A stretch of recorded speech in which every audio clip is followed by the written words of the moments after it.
Tips and Kitchen Hacks with Stephanie, Chocolate 101. In today's installment, we are going to talk about chocolate, a little bit about its history, and also at the end we'll close with a really easy fudge recipe just in time for Valentine's Day. So grab your apron and get your chocolates. And let's get cooking. When baking, it's important to pay close attention to what type of chocolate the recipe is calling for. In some recipes, the type of chocolate is not interchangeable. So chocolate is graded by its cocoa solid percentage. So we're going to learn a little bit more about these cocoa solid percentages in different chocolate types. So we're going to start with milk chocolate, 38 to 42% of the cocoa solids. This is commonly known as your eating chocolate. This definitely runs on the sweeter, less chocolatey side. So if you don't like bitter chocolate, then milk chocolate is for you. Then we have the semisweet.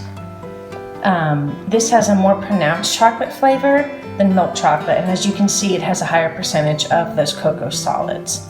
It is commonly found in chip form in baking. When we make our fudge today, we're going to be using the semi-sweet type of chocolate. Then you have bittersweet chocolate. This is a darker, more pronounced flavor. There are many bakers who favor this chocolate because it has that bold flavor. However, the higher percentage of the cocoa solids makes it a tad trickier to bake with in the kitchen. But if you like more bitter, stronger chocolate, then bittersweet would be for you.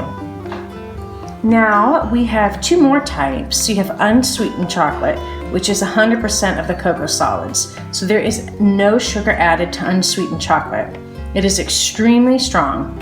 You can add unsweetened to bittersweet chocolate to add a more flavor depth. If you're cooking with unsweetened chocolate, you definitely need to make sure you're paying close attention to the recipe because there is no sugar once again. So it's going to be very, very strong and you need to use it sparingly. Now I do want to talk about white chocolate, which has no cocoa solids at all. So technically, white chocolate isn't a chocolate at all. It is made with cocoa butter, however, and sugar and milk solids are powder and vanilla. It's very delicious and it's commonly lumped in the chocolate family, but it's technically not a chocolate. So I am going to show you guys how to make a very simple cheater fudge recipe. Today we're going to be using evaporated milk, sugar, butter, vanilla extract, semi-sweet chocolate chips, and I'm using chopped hazelnuts, but you can feel free to do chopped walnuts or leave nuts out entirely and do another additive. That really is your own baker's preference. So for this recipe, the prep is 15 minutes. It takes 20 minutes to cook, and then you will either let it lay out overnight covered to harden, or you can put it into the refrigerator, which is what I'll be doing today. It makes 40 servings, but those are very small servings. So really, if you're eating a true Valentine's portion of fudge, it really kind of probably makes 20 servings.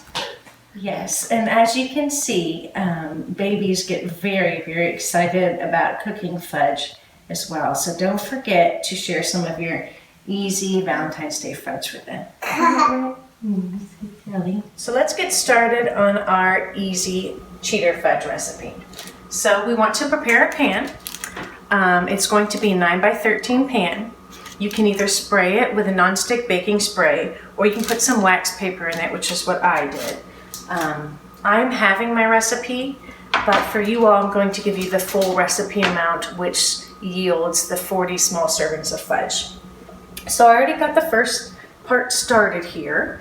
I poured my can of evaporated milk and my 4.5 cups of sugar into this pot, and I put my burner on a medium heat, and this needs to go at a low boil for 5 minutes until the sugar is completely dissolved, and from there we will go on to our next step.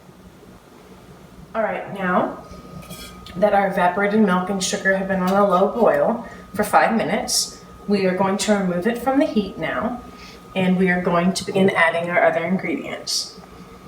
So we will add our butter, 1/2 1/2 pound of butter, and you can see it is good if you already kind of cut it into little pieces. So let me get this in here.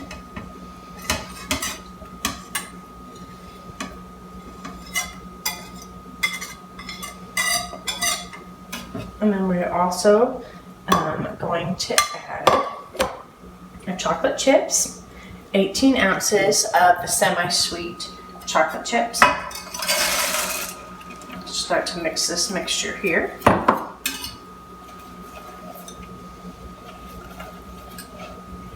Next, we're going to put in our vanilla extract. We're going to do a teaspoon of this.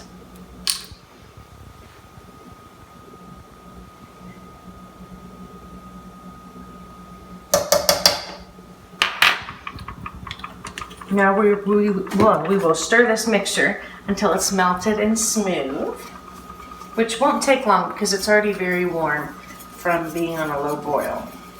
So if you can see its consistency, and really pretty much almost all the butter has already melted and most of the chocolate chips have already melted.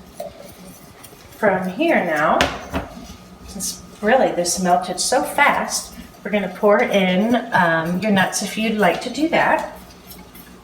2 cups. I'm using hazelnuts, but walnuts also delicious, or you can omit the nuts entirely. Stir it a few more times to make sure everything is incorporated. Now we'll just pour it into our prepared pan, and then it's going to go in the fridge. When it hardens, it'll be ready. I took the fudge out of the fridge and I cut up some pieces, and it is quite delicious. I hope that yours turns out yummy as well. Before I hop off here, I want to share with you a couple of books found at the Scott County Public Library that feature chocolate. This first one here is called Chocolate Holidays. It's an unforgettable desserts for every season. And this is a really, really good chocolate cookbook, and it spans the whole year.